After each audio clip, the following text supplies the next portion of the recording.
ఈ ఫోటోలో కనిపిస్తున్న అతని పేరు రాజు. ఇతను ఒక దొంగ. ఇతను చేసే దొంగతనం ఎలా ఉంటుందో చెప్తే మీరు ఖచ్చితంగా షాక్ అవుతారు. మీరందరూ అతడు మూవీ చూసే ఉంటారు. అదేనండి మన మహేష్ బాబుది. ఆ సినిమాలో చిన్నప్పుడు ఎప్పుడో తప్పిపోయిన ఒక పిల్లవాడి ప్లేస్లో మహేష్ బాబు గారు వెళ్తారు. ఈ దొంగ కూడా సేమ్ అలానే. కాకపోతే ఆ సినిమాలో మహేష్ బాబు గారు వెళ్ళి మంచి చేశారు. ఈ దొంగ ఏమో మొత్తం దోచుకుపోయాడు. ఇతని గురించి క్లియర్గా ఒక నిమిషంలో చెప్తాకు ట్రై చేస్తాను. మీరు జాగ్రత్తగా వినండి. ఢిల్లీలోని కోడా అనే ఏరియాలో తులారాం అనే అతని ఇంటికి ఇతను ఈ దొంగ వెళ్ళాడు. ఎలా వెళ్ళాడంటే, చిన్నప్పుడు తులారాంకి ఒక కొడుకు ఉండేవారు. అతను తప్పిపోవడం వల్ల అతని ప్లేస్లో కొన్ని సంవత్సరాల తర్వాత ఇతను వచ్చాడు.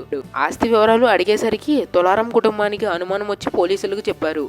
పోలీసులు ఆ దొంగకి DNA టెస్టులు చేశారు. తులారాం గారికి ఆ దొంగకి ఎటువంటి సంబంధం లేదని అతన్ని అరెస్ట్ చేశారు. ఇది ఇతని ఫస్ట్ దొంగతనం అనుకుంటున్నారా? అంతకు ముందే సక్సెస్ఫుల్గా రాజస్థాన్లోని పంజాబ్లోని కొన్ని ఇళ్లలో ఇలాగే ఇదే ప్లాన్తో దొంగతనం చేసేశారు.